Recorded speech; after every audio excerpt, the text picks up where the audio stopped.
en la anterior clase y en la anterior a esa clase de que los 4 primeros temas de la asignatura eran conocer a las bacterias, ¿no es cierto? En la primera unidad hemos visto la estructura de la célula bacteriana o célula procariota. En el segundo tema hemos visto la fisiología de la bacteria. Aquí hemos visto las condiciones fisicoquímicas, la curva del crecimiento, la división bacteriana, la morfología, la taxonomía. Y hoy día vamos a ver el tema de relación huésped o hospedero, que ahora se llama bacteria, ¿no? Entonces, ¿qué relación tiene el huésped con la bacteria? ¿Cómo se relacionan? Eso es lo que vamos a ver ahora. Huésped, bacteria.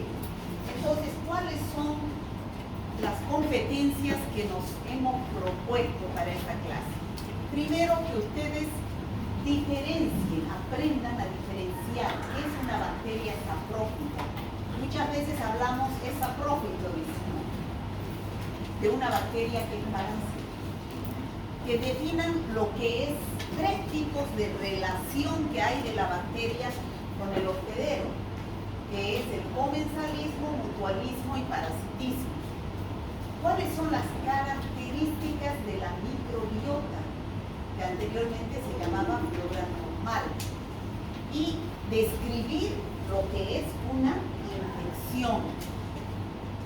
Definir los grados de relación, en qué grado se relaciona el huésped con la bacteria.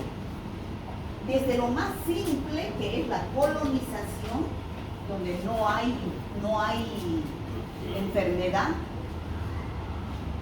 infección inaparente, o sea, ingresa la bacteria pero no hay síntomas, y enfermedad infecciosa que ya hay con síntomas. Diferenciar los patógenos verdaderos de los oportunistas. O sea, así como hay bacterias que no las tenemos en nuestro organismo en una persona sana, y cuando ingresan pueden producir una enfermedad, como por ejemplo Neisseria gonorrhea. Es una bacteria que es patógena estricta. ¿Qué significa eso? Cualquiera de nosotros que no tenemos la enfermedad de gonorrea, ¿podemos tener Neisseria gonorrhea? ¿Qué dice? ¿Es microbiota la Neisseria gonorrhea? No, no es microbiota. La persona que tiene Neisseria gonorrhea es porque está con gonorrea. ¿Ya? Entonces, eso es patógeno estricto de patógeno oportunista. Oportunista es el que vive con nosotros y no produce daño, pero cuando bajan nuestras defensas puede llegar a producir una enfermedad.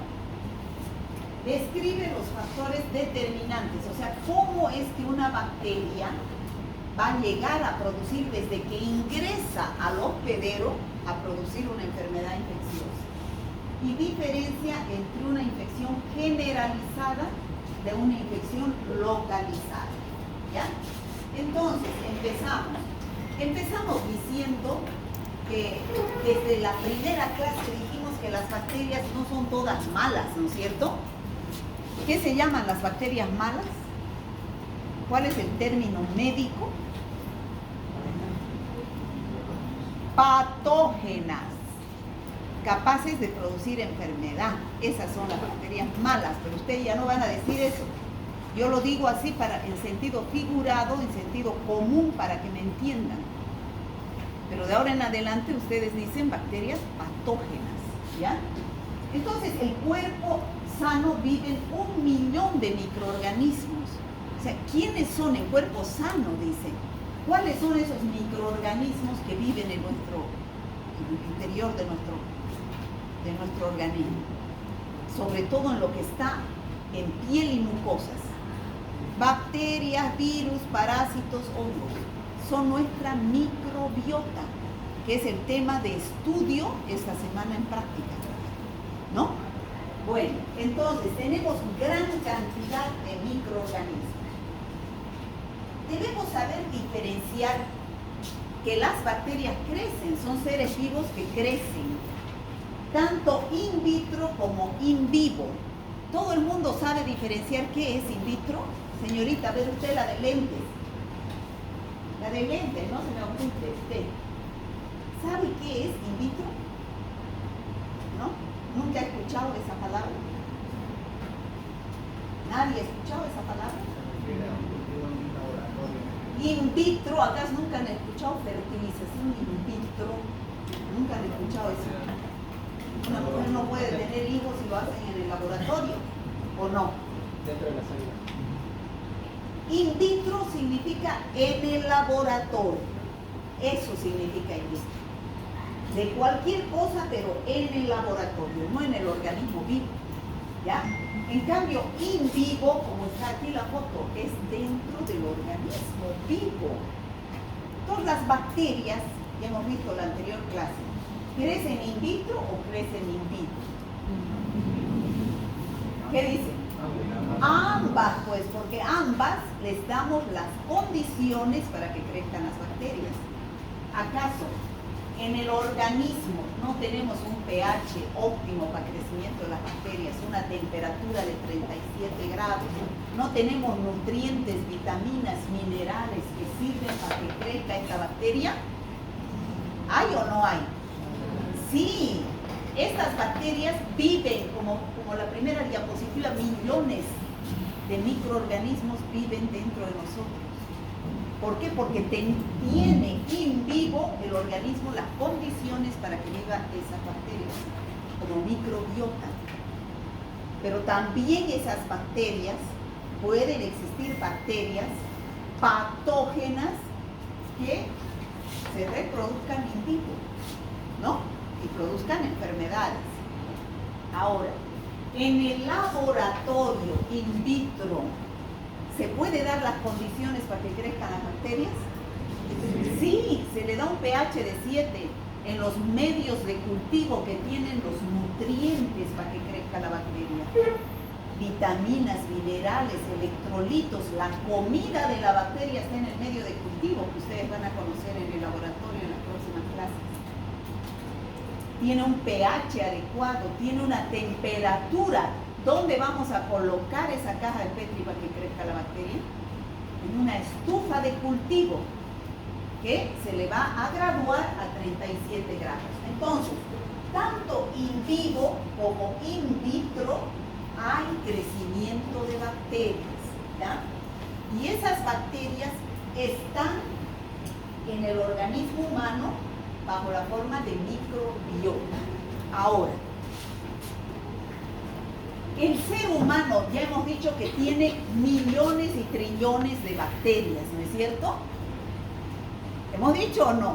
Sí. Bueno, ¿cuándo es el único momento que el ser humano no tiene bacterias y es totalmente estéril? Cuando está en el útero materno, cuando está gestando, no hay bacterias, totalmente estéril. Pero una vez que nace ese bebé, a los 10 minutos que nace ese bebé, ya en el ambiente en el que se encuentra ya hay bacterias. Entonces, colonizan a ese bebé, su piel y sus mucosas, las bacterias.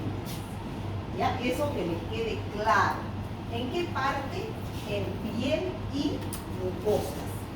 Sobre todo, ¿en qué lugar se encuentra la microbiota del cuerpo humano? En todo lo que está en contacto con el medio ambiente externo. ¿Qué cosa? Piel y mucosa. ¿Qué mucosa? Mucosa respiratoria, la piel, el tracto digestivo, el tracto urogenital. Entonces, todo lo que es mucosa y piel tiene microorganismos. Cada lugar del organismo humano tiene diferentes microorganismos, no son los mismos. Por ejemplo, ¿qué tenemos en la boca? La boca es un lugar que tiene altísimas bacterias de microbiota, los Streptococcus viridans, eso es lo que más hay, ¿no? ¿Qué tenemos en el intestino? El intestino grueso es el que tiene mayor cantidad de bacterias anaerobias, ¿no? ¿no? Los bacteroides frágiles, tenemos a los Clostridium, bacilos gram positivos. Entonces, cada lugar tiene diferentes tipos de bacterias. Ahora, ¿qué importancia tiene tener esa microbiota? Ya hemos dicho, ¿la microbiota es buena o es mala? Es buena. Es buena la microbiota. ¿Por qué? Porque contribuye al desarrollo de la inmunidad. Si tenemos una buena microbiota, esas microbiotas, esas bacterias buenas, actúan como defensa de nuestro organismo de las bacterias patógenas. Se ponen a luchar en la puerta de entrada contra las bacterias patógenas. Evita la colonización de bacterias patógenas, contribuyen a la digestión de los alimentos. Han visto los del C1 ahora en práctica cómo es importante la microbiota intestinal. ¿Sí o no? Actualmente se dice que el segundo cerebro del organismo humano es el equilibrio de nuestra microbiota intestinal. Al tener una microbiota intestinal alterada, surgen una serie de enfermedades, ¿no? Y se ha estudiado que el origen es el desequilibrio de la microbiota intestinal. Síntesis de vitamina K, E y B12. O sea, nuestra microbiota intestinal sintetiza vitaminas. O sea, que actúa en mutualismo, en beneficio del organismo humano y desconjugación de ácidos biliares. Entonces, fíjense, nuestra microbiota tiene diversas funciones. Bueno, hemos dicho que todo lo que está en contacto con el medio ambiente externo tiene microbiota. Piel y mucosas, intestino delgado, intestino grueso, vagina, tracto urinario inferior, el estómago, tiene microbiota. Lo que sí no debe tener bacterias es la presencia de bacterias. Y si hay bacterias, puede que sea una infección. Órganos internos, por ejemplo, la pleura, las meninges, el pericardio, el peritoneo, el útero, el sistema circulatorio, los líquidos biológicos, sangre, orina, líquido cefalorraquídeo, deben ser completamente estériles, ¿ya? Entonces, que quede todo eso bien claro. Esto se les explica para que ustedes como médicos sepan interpretar un resultado de laboratorio. Por ejemplo, si ustedes piden un coprocultivo a un paciente que está con diarrea, coprocultivo es cultivar las heces. Y entonces buscando microorganismos que produzcan diarreas, porque el paciente está con diarrea. ¿En el intestino hay microbiota intestinal? Sí. El laboratorio les va a decir, crece Escherichia coli, por ejemplo. Y ustedes como médicos tienen que saber diferenciar que la Escherichia coli es microbiota intestinal. Y es normal que exista, más bien es anormal que no exista. ¿Ya? Cuidado que les, crece Escherichia coli, le daré antibiótico para que se destruya. Ni idea, ¿cómo vamos a destruir? El antibiótico no dice esta es buena o esta es mala, destruye todo lo que ve a su paso. Ya, por eso es el uso de los antibióticos. Bueno, en la boca es el lugar donde existe mayor cantidad junto con el intestino grueso sobre todo, ¿no? Es donde existe mayor cantidad de bacterias. La vagina tiene los bacilos de Dodebley, llamados también lactobacillus acidófilos. Es una microbiota que está en la mujer en edad sexual activa. ¿Ya? Al ver nomás un grande, una secreción vaginal, uno se ve si esa mujer es saludable o no.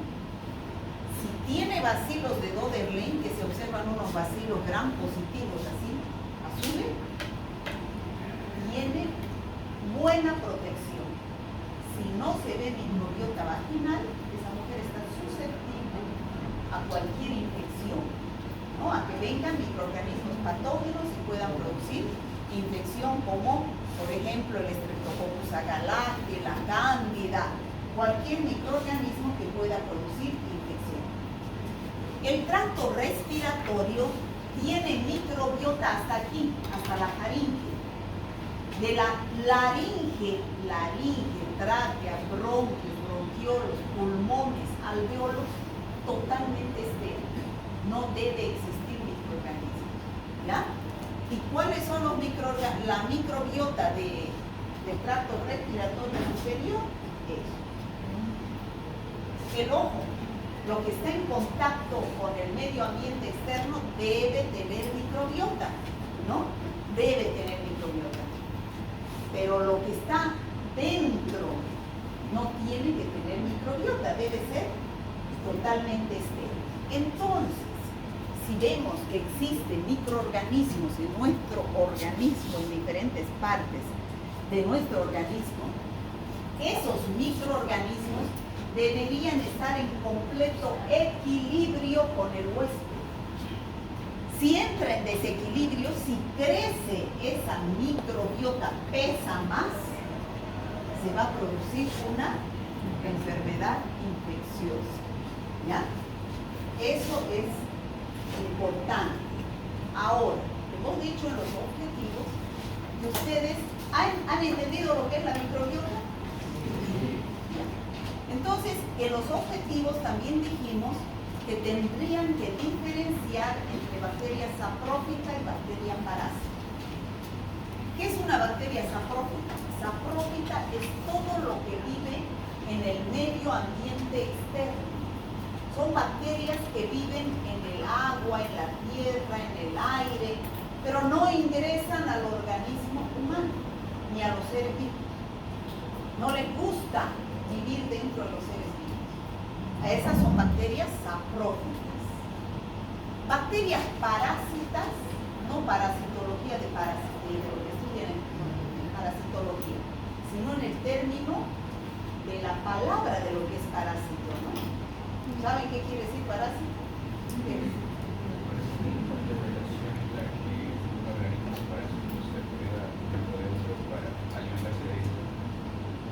Eso, parásito es alguien que vive a expensas de otro produciendo daño, ¿no es cierto? A veces dice, ese es un parásito, no trabaja, vive de la manga. Eso es un parásito en el sentido de la palabra. Hay bacterias que son parásitas. Viven dentro del organismo humano y no producen beneficio, sino perjuicio. Entonces, en esa relación del huésped y la bacteria, saprófita, ya hemos dicho, es la bacteria que vive en el medio ambiente, no ingresa a los seres vivos. Pero las que viven con el organismo humano, tenemos tres tipos de relación. Eso que les quede claro, estos tres términos tienen que entender, saber. Mutualismo, como el término de la palabra, ¿qué es el mutualismo? Ayuda mutua, ¿no es cierto? Mutuamente se ayudan, ¿sí? Yo te ayudo, vos me ayudas. Entonces, las bacterias viven en relación beneficiosa con el huésped. Eso es el mutualismo. Las bacterias del intestino viven en mutualismo con el huésped. ¿Ya? Las bacterias, como hemos visto, el intestino producen vitaminas, sintetizan vitamina K. Eso beneficia al huésped y a su vez las bacterias se benefician del huésped porque en el intestino tienen gran cantidad de nutrientes, ¿no? Comensalismo. Hay bacterias que son comensales. ¿Qué significa eso? Que viven dentro del organismo y su relación es totalmente indiferente. Ni perjuicio ni beneficio en ambos. No te perjudico ni te perjudico, pero vivo dentro. ¿Está claro eso? Y el parasitismo, que son bacterias patógenas, que ingresan, que no las tenemos, que cuando nos llegan y no tenemos buenas defensas, nos pueden producir una enfermedad infecciosa con signos y síntomas. Por ejemplo, el Mycobacterium tuberculosis vivirá en será saprófita, mutualismo, comensalismo o parasitismo. Parasitismo. Persona que no tiene la enfermedad de tuberculosis pulmonar entonces no tiene al Mycobacterium tuberculosis dentro de su organismo. Cuando se la observa, hay riesgo de que desarrolle la enfermedad de tuberculosis pulmonar. Bueno, ¿qué es el microbioma humano? En el año 2001, este investigador, Lederberg, acuñó el término de microbioma, que significa comunidad ecológica de microorganismos, ya sea comensales, ya sabemos qué es comensalismo, mutualismos simbióticos y patógenos que literalmente ocupan nuestro espacio corporal. Eso es el microbioma. Microorganismos que viven en nuestro organismo.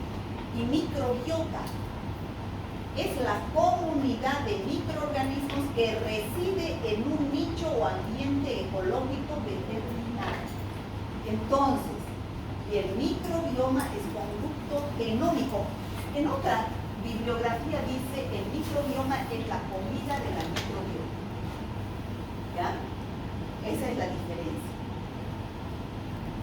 Pero que les quede claro de que hay bacterias que forman parte de nuestra microbiota. Ahora, también dentro de los objetivos era de diferenciar estos términos. Cuando salgan de aquí, yo quiero que todo el mundo sepa qué significa colonización, qué significa infección asintomática, qué significa enfermedad infecciosa. ¿Será lo mismo? ¿Qué dicen ustedes? ¿Será lo mismo decir ese paciente está colonizado con pseudomonas aeruginosa por estar en el hospital, que decir ese paciente está con una infección asintomática por el virus del VIH, o que decir ese paciente está con COVID? No es lo mismo, ¿no es cierto? Entonces, este es un paciente colonizado, ¿sí? Esto es desde la relación más, ¿cómo puedo decir? Esta es la relación más grave, porque produce enfermedad. Esta es la intermedia y esta es la menos grave. ¿Ya? Porque ¿qué es la colonización? Presencia de bacterias aquí en piel y mucosas, pero no penetran dentro del organismo humano. Está colonizado, ¿no? Por ejemplo, mi mano está colonizada con bacterias que yo puedo tener acá del marcador. Colonizado, eso significa presencia de bacterias en piel y mucosa sin existencia de respuesta clínica o inmunológica. Mi mano está colonizada con bacterias. El paciente que está en una sala de quemado está colonizado con bacterias del hospital. Pero ese paciente ni yo no tenemos signos ni síntomas, no tenemos clínica, ¿se entiende?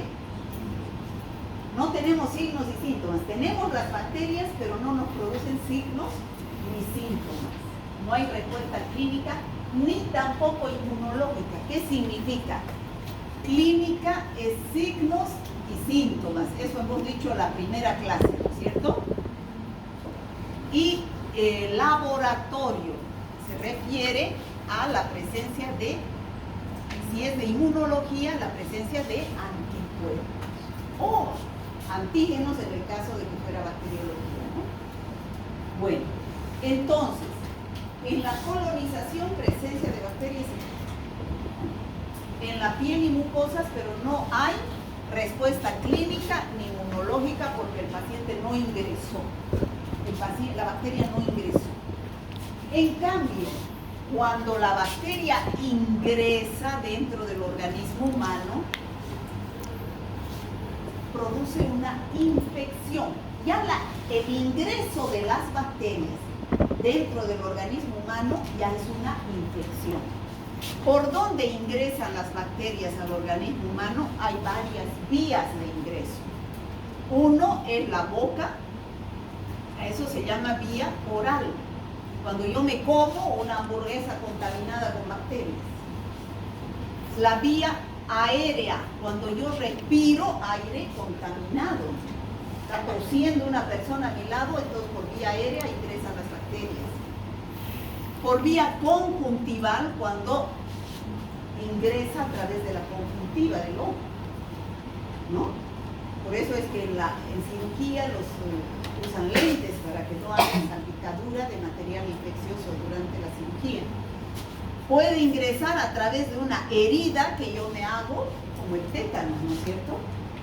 Puede ingresar a través de la vía, digamos, es una mujer en gestación, por la vía congénita, madre enferma al bebé a través de la vía transplacentaria o a través del parto. Entonces hay varias vías de transmisión, se llaman, a través de las cuales ingresan las bacterias al organismo humano. ¿Está claro? ¿Sí? Bueno, entonces, presencia de bacterias sin respuesta clínica, pero con reacción inmunológica. O sea, la bacteria ingresó, por eso se llama infección. Pero, ¿nuestro organismo tiene o no tiene nuestras defensas? Tiene anticuerpos, tiene leucocitos, tiene macrófagos, que son nuestros policías. Entonces ingresa la bacteria, pero es neutralizado por los policías y no pasa a mayores. Entonces se produce una infección asintomática. ¿Qué quiere decir? Sin clínica, pero sí la bacteria ingresó, se detectó ese elemento extraño dentro de nuestro organismo y nuestro sistema inmunológico empezó a producir anticuerpos. Es como un paciente HIV positivo, por ejemplo. Ni sabemos, aquí nos hacemos pruebas de VIH y salen 10 con VIH positivo, pero no tienen signos ni síntomas. Ese está con una infección asintomática. ¿Está claro? No hay clínica, pero sí el laboratorio da positivo porque el virus ingresó. ¿Ya? Y enfermedad infecciosa. Esto es lo peor de la relación. ¿Por qué? Porque la bacteria ingresó, logró vencer a nuestras defensas, se multiplicó en el interior de nuestro organismo y empezó a dar signos y síntomas de una enfermedad infecciosa. ¿Está clara la diferencia? Entonces va a haber clínica y va a haber respuesta inmunológica. ¿Se ha entendido, chicos, estos tres términos? Ya.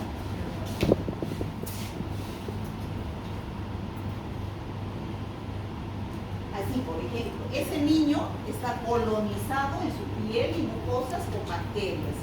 Ese niño está con bacterias, puede tener una infección asintomática, no tiene signos ni síntomas, está estudiando, pero tiene bacterias en el estómago, digamos.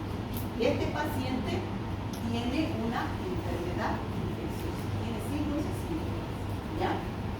Por ejemplo, ese médico, como yo les decía, esa mano de ese médico, ¿qué podemos decir? ¿Qué tipo de relación tiene? Es colonizado. La mano está colonizada por bacterias. No hay enfermedad infecciosa. Si tuviera una heridita, puede ingresar la bacteria, ¿no? Una microherida. Ahora, ¿qué otra cosa tenemos que saber diferenciar en este tipo de relación de la bacteria con el huésped? Patógenos verdaderos de patógenos oportunistas. ¿Qué es un patógeno? ¿Todo el mundo queda claro qué es un patógeno? ¿Qué es patógeno, joven? Usted. Lentes. ¿Ah? ¿Qué es para usted una bacteria patógena? Lo que se le ocurra. Si dice mal, aprende. Va a llegar a causar alguna enfermedad. Exactamente, eso es una bacteria patógena, origina enfermedad, ¿ya? Patógena verdadera. Como les decía, son bacterias que no las tenemos normalmente, no las tenemos. No tenemos Mycobacterium tuberculosis en un paciente sano, no tenemos Neisseria gonorrea, no tenemos SARS-CoV-2, el virus de influenza atípico. No tenemos el virus del dengue, esos son patógenos verdaderos. cuando nos llegan a través de cualquiera de estas vías, son capaces de producir una enfermedad infecciosa. ¿Está claro eso? Ese es un patógeno verdadero. En cambio, un patógeno oportunista es aquel que se encuentra como parte de nuestra microbiota.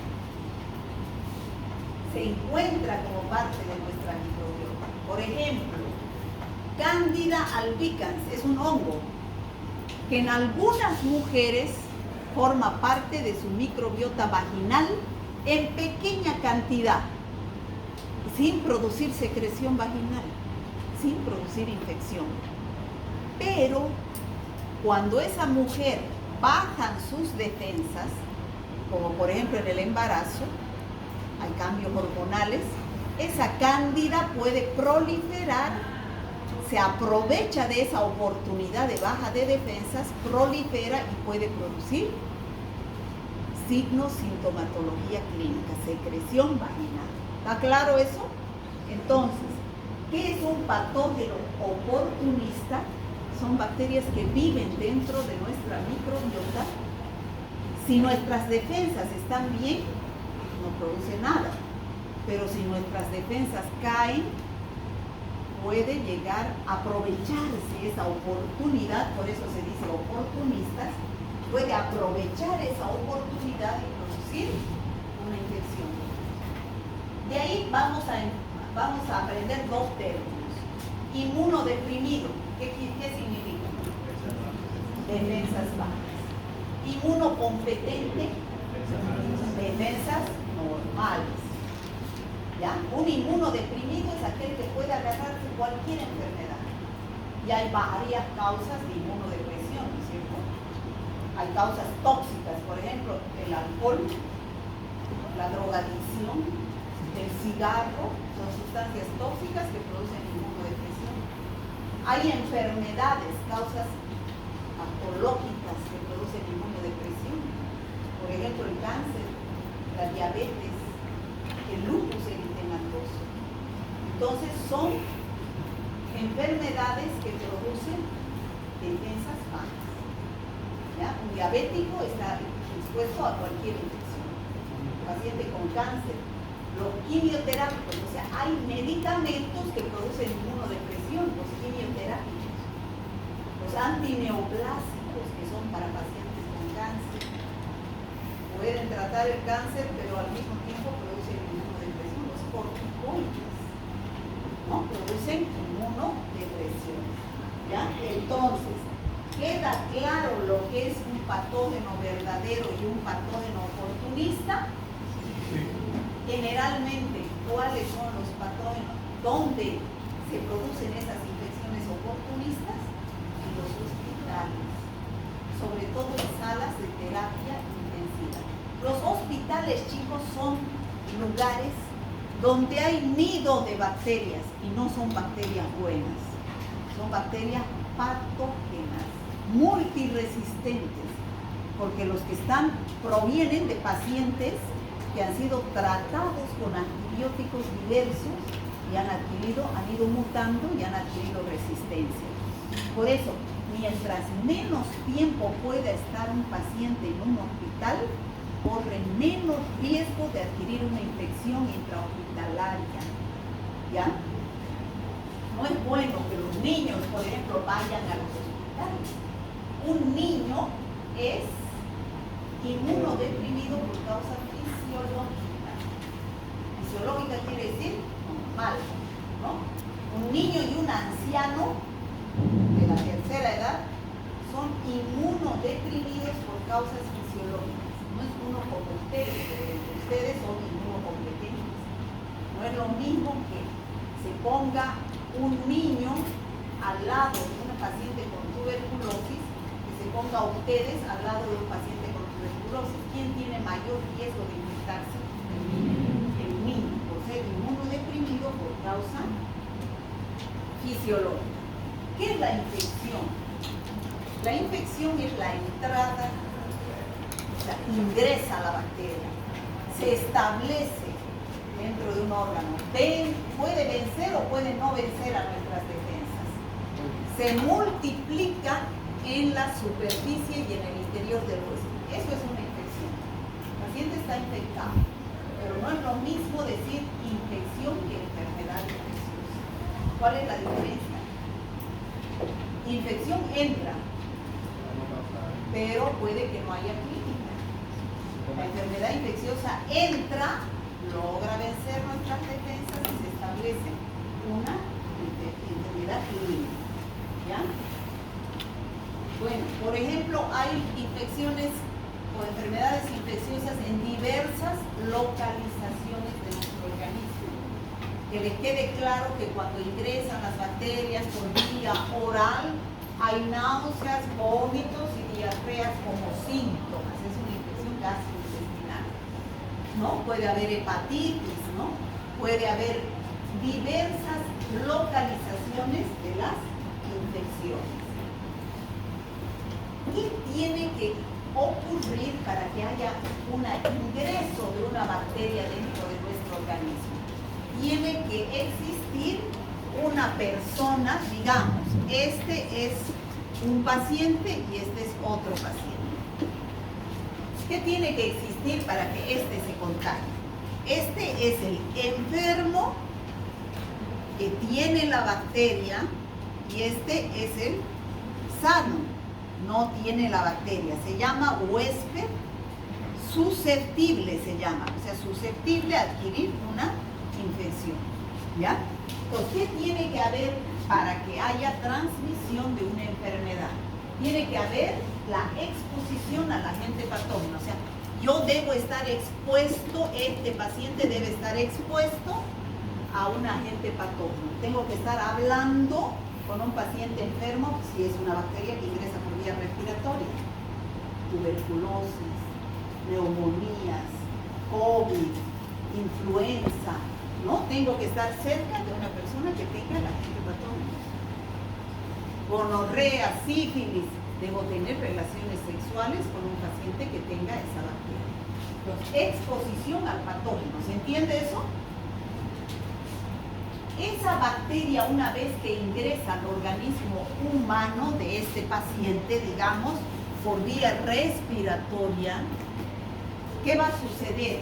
Se adhiere a la piel o la mucosa, ya sabemos por dónde se adhiere, a través de sus fimbrias, de su picocálix, ¿no? Coloniza, primero se queda ahí en la superficie y después penetra y produce el crecimiento con factores de virulencia. Empieza a producir sus toxinas, sus enzimas, que van ocasionando daño en los tejidos. ¿Qué hora es? ¿Quién me puede decir? 5:40. Ay, ya está el doctor Bobotes allá afuera, creo, ¿no? Nos saca 6 en punto, nos saca. A las 6:15 me sabría si me pregunto. Sí, pero él ya está ahí parado. Bueno, van a ver que va aquí y se va a parar. Entonces, esas bacterias producen toxinas, producen daño en los tejidos y se desarrolla la enfermedad, ¿ya? Con signos y síntomas. Entonces, tiene que ocurrir todo esto para que se produzca una enfermedad infecciosa. Ya hemos dicho cuáles son las puertas de entrada a través de las cuales ingresan las bacterias. ¿Esto queda claro? Sí. Ya. Entonces, las puertas de entrada. ¿Cuáles son los factores determinantes para que se establezca una infección en este huésped sano que es el susceptible? Debe existir la bacteria, por ejemplo, si es una bacteria que ingresa por vía cutánea, por ejemplo, el tétanos, o la rabia, no sé. La rabia es un virus, pero digamos el tétanos. Esa bacteria, el Clostridium tetani, tiene que tener capacidad de colonización. Debe colonizar la piel, ¿no? Tiene que localizarse ahí, alrededor de la herida, a través de la cual debe existir una puerta de entrada. ¿Qué quiere decir? Debe haber una herida para que la bacteria pueda penetrar. Si ingresa por vía cutánea, si me como por la boca, si respiro por la vía aérea. Llega a la superficie del huésped, coloniza, pero ante cualquier entrada de elemento extraño, ¿qué sucede? Empiezan nuestras defensas, anticuerpos, leucocitos, macrófagos. Son nuestros policías que vienen a defendernos de cualquier elemento extraño. Si resistimos a la acción, si la bacteria resiste a la acción de nuestras defensas, pasa a la segunda fase. En muchos casos queda aquí y no hay más. El paciente se infectó, pero no se enfermó. ¿Ya? Pero si logra vencer la bacteria, penetra, atraviesa la bacteria, la barrera cutáneo-mucosa, llega a los tejidos subepiteliales e ingresa ya hasta adentro. Ingresa al medio interno. Logra vencer a los mecanismos humorales y celulares de defensa, a nuestras defensas, a los anticuerpos, a los macrófagos, se multiplica en los tejidos del huésped y ahí empieza a producir sus signos y síntomas de cualquier órgano y se desencadena el cuadro patológico. Entonces, díganme, después de ver cómo puede producirse una enfermedad, ¿es fácil que se produzca una enfermedad? No, nuestro organismo, si somos inmunocompetentes, tenemos nuestras defensas. Por eso hay que alimentarse bien, hay que comer saludable.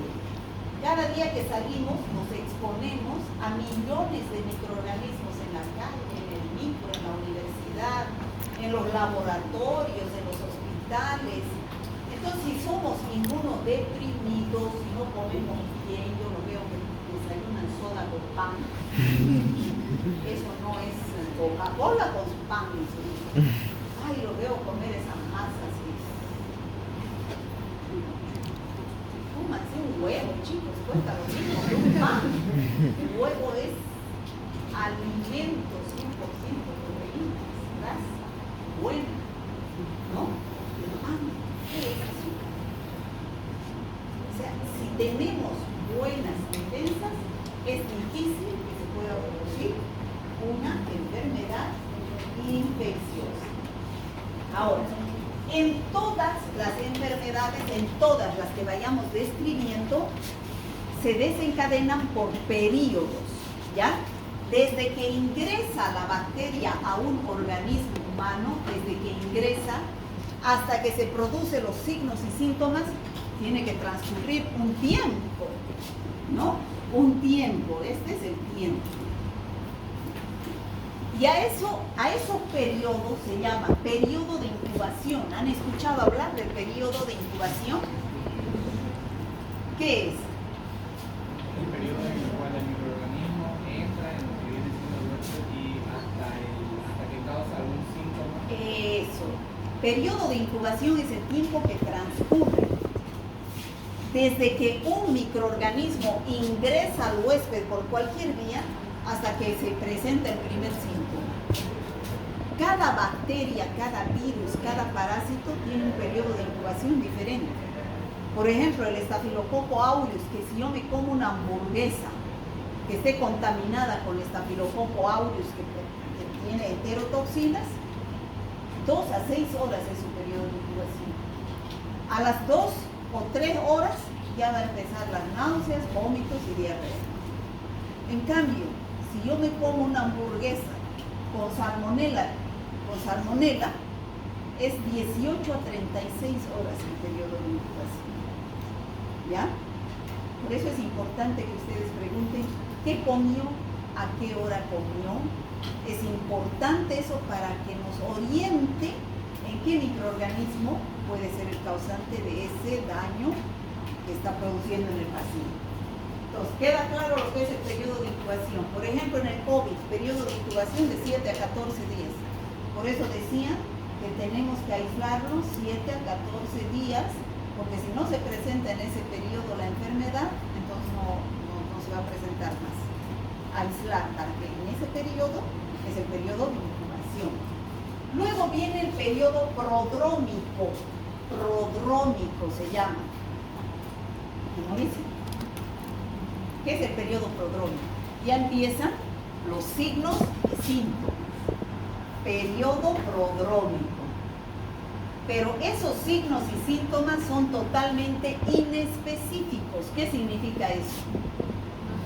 Empieza una fiebre, una cefalea.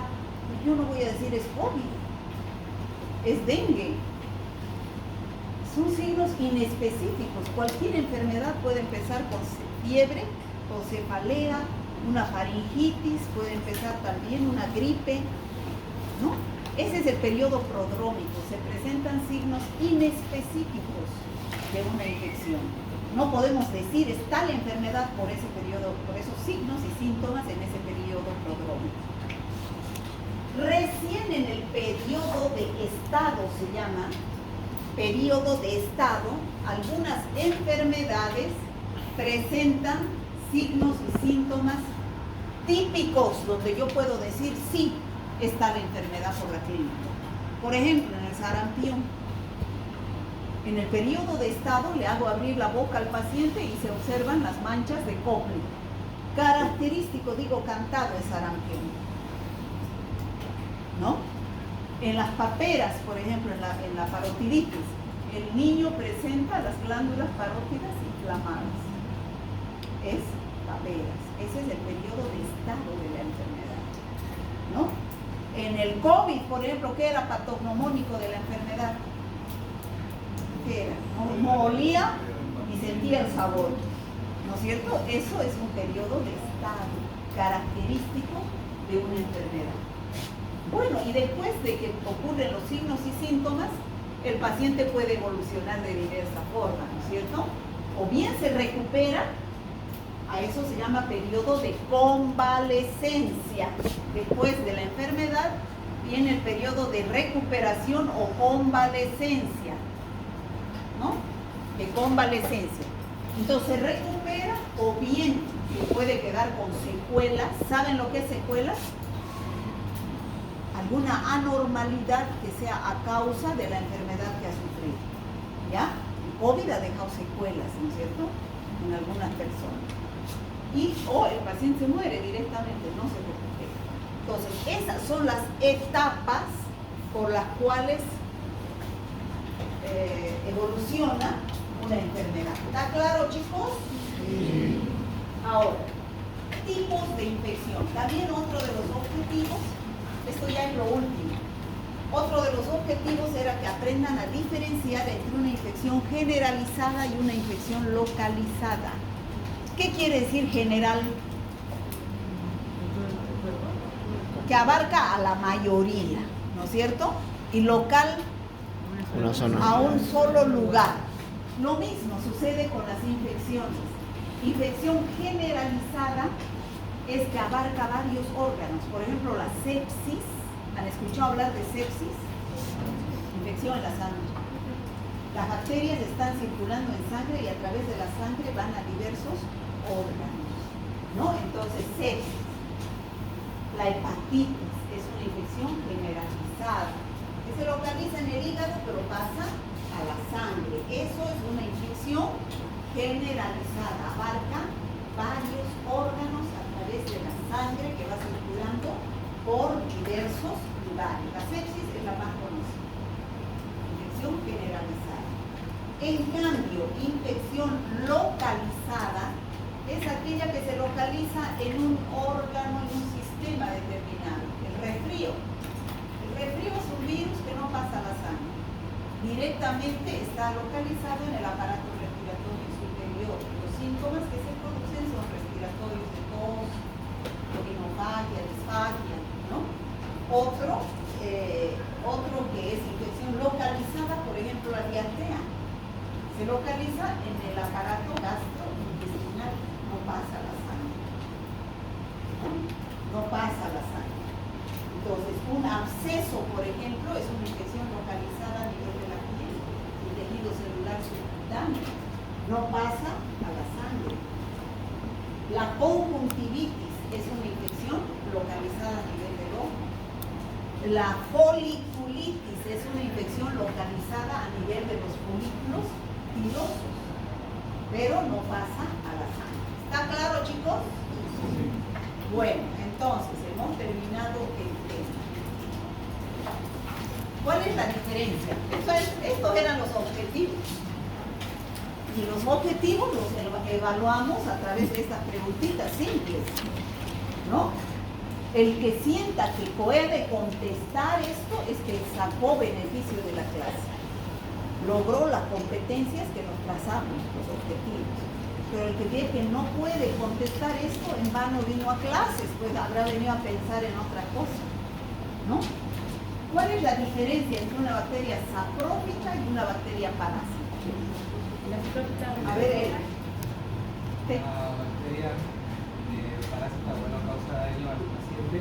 La saprófita vive en el medio externo y comúnmente no le gusta vivir dentro del organismo. no ingresa, la saprófita no ingresa dentro de los seres vivos.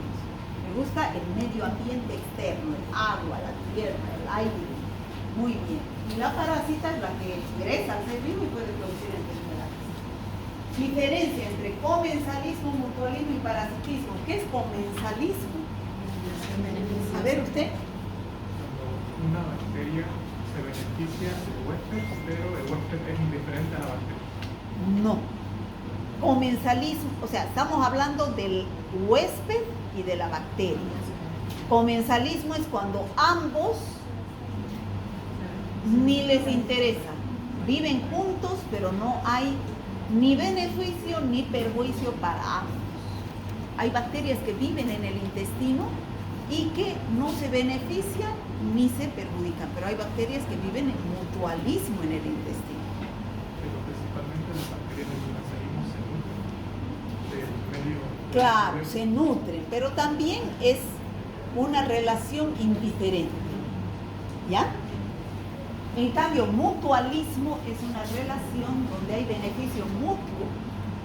Yo me nutro de vos, dice la bacteria, y yo te produzco vitaminas, las bacterias del intestino.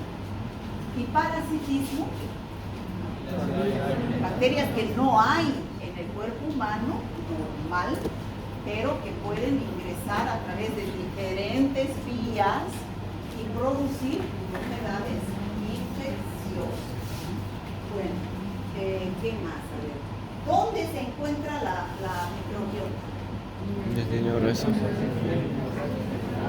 Piel y mucosas. ¿Qué mucosas? Respiratorias, ¿no? Hasta aquí. ¿No? Eso implica la boca, la nariz, la faringe. ¿Qué más? Tracto intestinal, intestino grueso, intestino delgado. ¿Qué más? Urogenital. ¿Qué más? Conjuntival. También hay microbiota en el ojo, ¿no? Si nos hacemos un hisopado de la parte externa del ojo y lo sembramos en un medio de cultivo, van a crecer bacterias, ¿no? Y la piel, toda nuestra piel tiene microbiota. ¿Qué es infección? Puede ser el ingreso, el establecimiento, la inmunodepresión, que puede variar si puede identificar el paciente o no. La multiplicación de la bacteria en el organismo humano.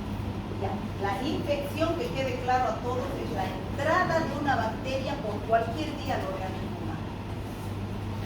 Esa es la infección. Ahora, puede ser que se declare una enfermedad infecciosa con signos y síntomas o que se mantenga ahí la bacteria y sea neutralizada por nuestras defensas. Y ahí surgen dos términos. Cuando es neutralizada por nuestras defensas, ¿qué se llama? Infección inaparente o infección asintomática, lo mismo. Y cuando vencen las bacterias a nuestras defensas, enfermedad infecciosa, con signos y con síntomas, ¿no? Ahora, ¿qué es colonización? Presencia de bacterias en piel y mucosas sin invadir el organismo. Está colonizado. vamos a hablar de colonizado cuando hablemos de... Ay, me olvidé pasar la hoja de asistencia. Me van a hacer recuerdo, chicos, yo llevo como loca avanzar. Yo avanzo un tema por clase, ¿ya? Por eso es que me tardo tanto. Un tema por clase nomás avanzo. No avanzo los 4 temas de generalidades en una clase. Por avanzar rápido. Bueno, no es lo mismo decir está colonizado. Colonizado se refiere a tejido vivo. ¿Este marcador estará colonizado? No. Cuando es material inanimado no se dice colonizado, se dice contaminado. ¿Ya? Contaminado es material inerte, cuando no es tejido vivo. Colonizado cuando es tejido vivo.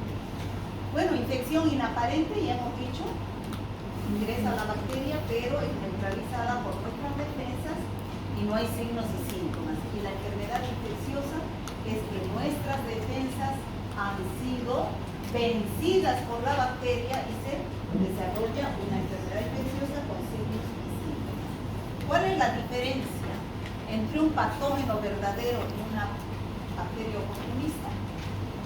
¿Qué es un patógeno verdadero? ¿Tenemos o no tenemos en nuestro organismo normal? No, no existe. ¿No? Cuando llega a través de agua o alimentos contaminados o respiramos aire contaminado, puede producir una enfermedad infecciosa. Ese es un patógeno verdadero, capaz de producir y no lo tenemos en nuestro interior. En cambio, ¿qué es un oportunista? Es aquel que vive con nosotros, está aquí y aprovecha la oportunidad de que bajan las defensas para producir una enfermedad infecciosa. ¿Cuáles son los factores determinantes de la acción patógena? Una bacteria para producir infección debe ser capaz de colonizar, penetrar, multiplicarse y producir lesión en los órganos. ¿Y qué es una infección generalizada?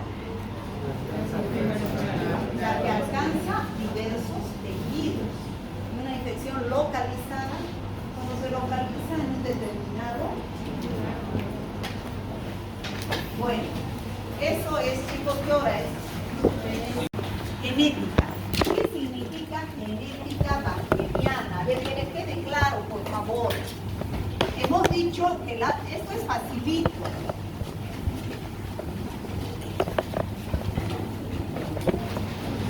A ver, ¿dónde está la genética? Esta es una bacteria. ¿Dónde está la genética de una bacteria? En el núcleo. ¿Qué es el núcleo?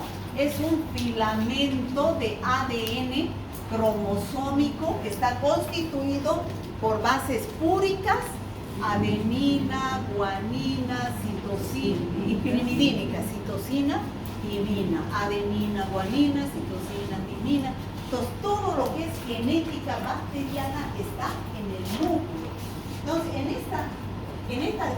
este tema vamos a ver qué es un genotipo y qué es un fenotipo. Genotipo se refiere a los genes, a la genética. Y fenotipo a las características físicas, genéticas. ¿Cuáles son las modificaciones genotípicas y fenotípicas? ¿Cuáles son las variaciones genotípicas morfológicas, cromógenas, enzimáticas y patogénicas? Y las variaciones genotípicas, que son las que más nos interesan, que son las mutaciones y la transferencia genética. ¿Qué vamos a ver? ¿Qué es una mutación? ¿Han escuchado hablar de mutación? La mutación es cambio, ¿no? Estamos hablando de la bacteria, de la genética de la bacteria, cambio. Así decíamos, ¿no? Las cepas del COVID han mutado. Lo que está produciendo esta nueva ola es una mutación del virus. ¿No es cierto? Eso es cambio en la genética. define lo que es transferencia genética y tipos de transferencia genética y de diferencia entre mutación y transferencia genética. Eso es lo que tenemos que ver. Entonces, este es el genoma bacteriano. ¿Ya? ¿Qué es el genoma? Es el cromosoma bacteriano. Está en el núcleo.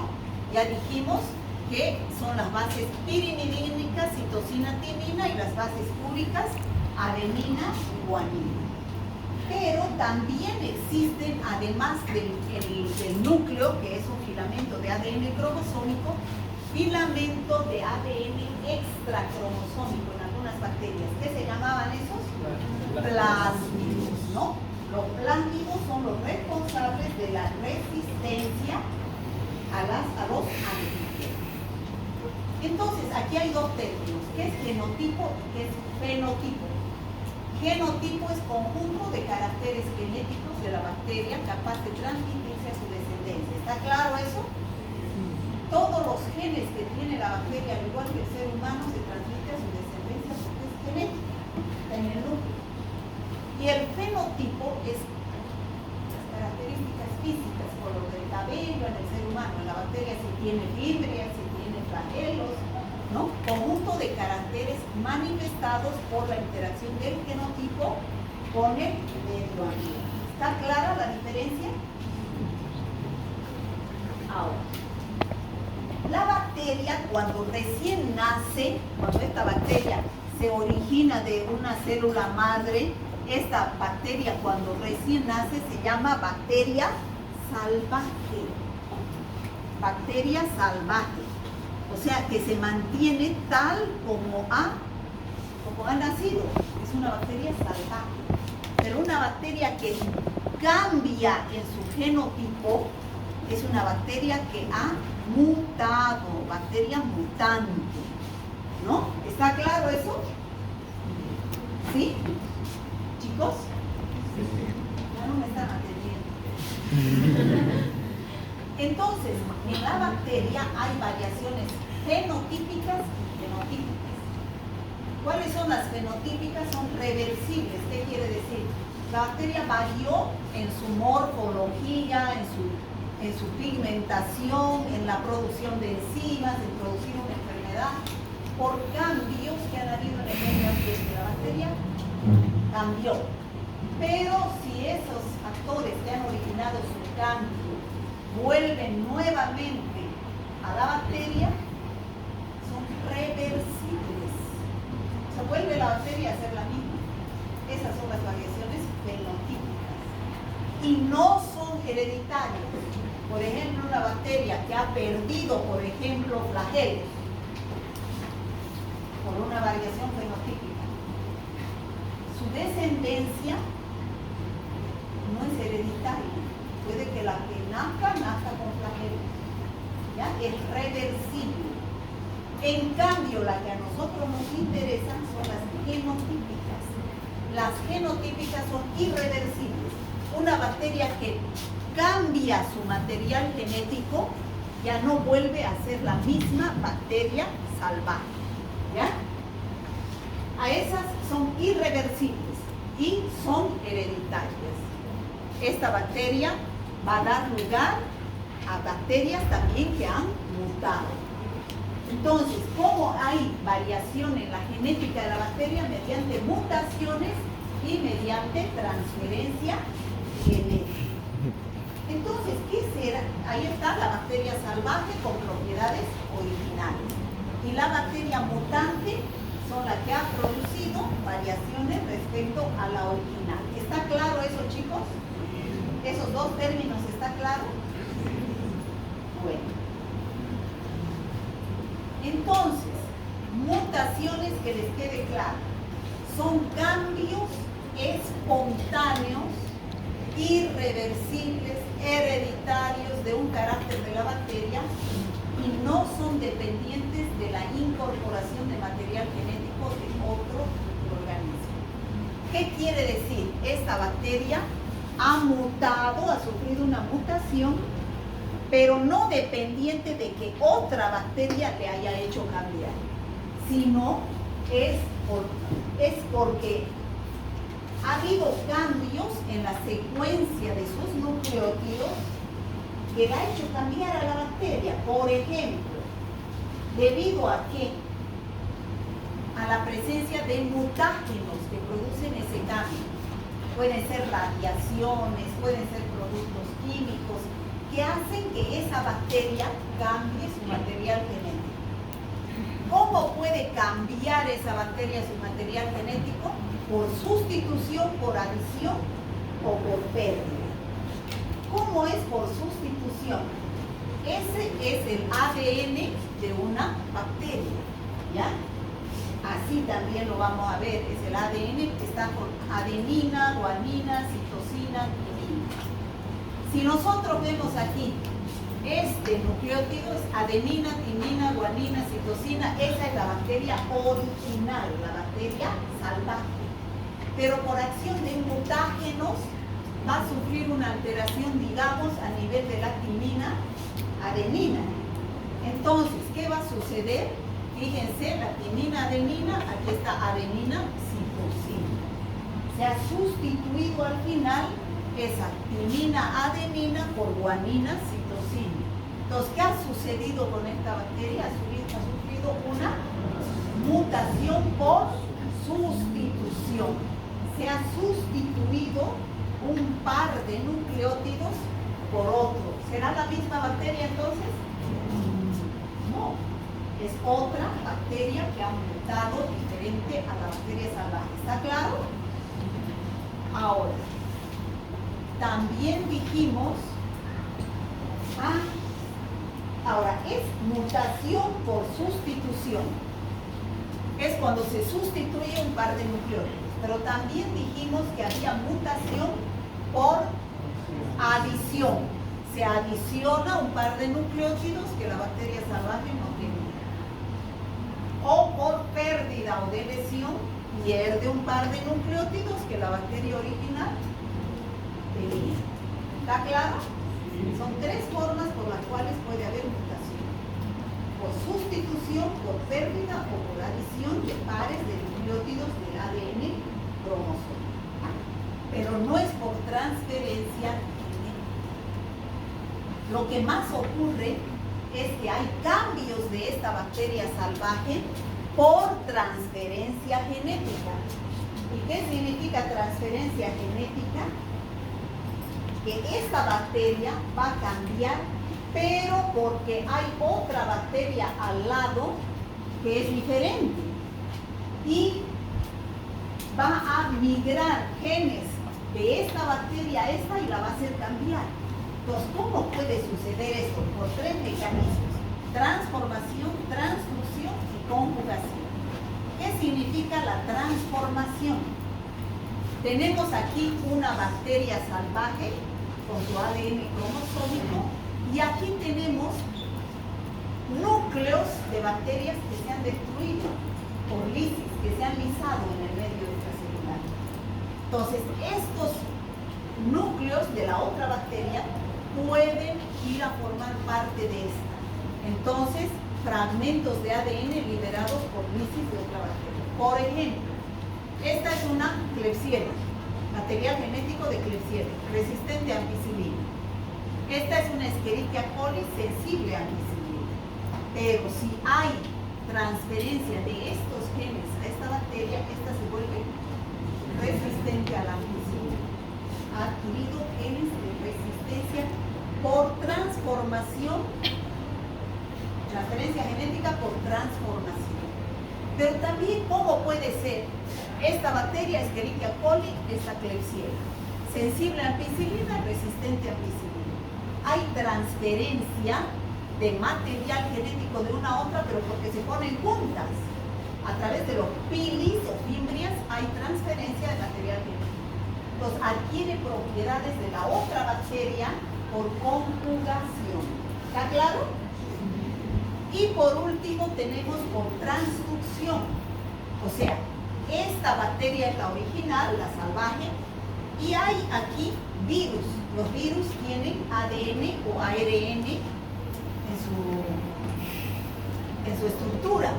Entonces, mediante un bacteriófago, ¿qué es un bacteriófago? es un virus que infecta a una bacteria. La bacteria se come un virus. Entonces, este material genético del virus va a ir a cambiar el material genético de la bacteria salvaje. ¿Está claro? Esos son los mecanismos por los cuales hay transferencia genética, ¿no? ¿Por qué es importante explicar esto? Porque explica hechos importantes como la adquisición de un nuevo poder patógeno para la bacteria, porque da lugar a la explicación por qué las bacterias se vuelven resistentes a los antibióticos. ¿Se entiende?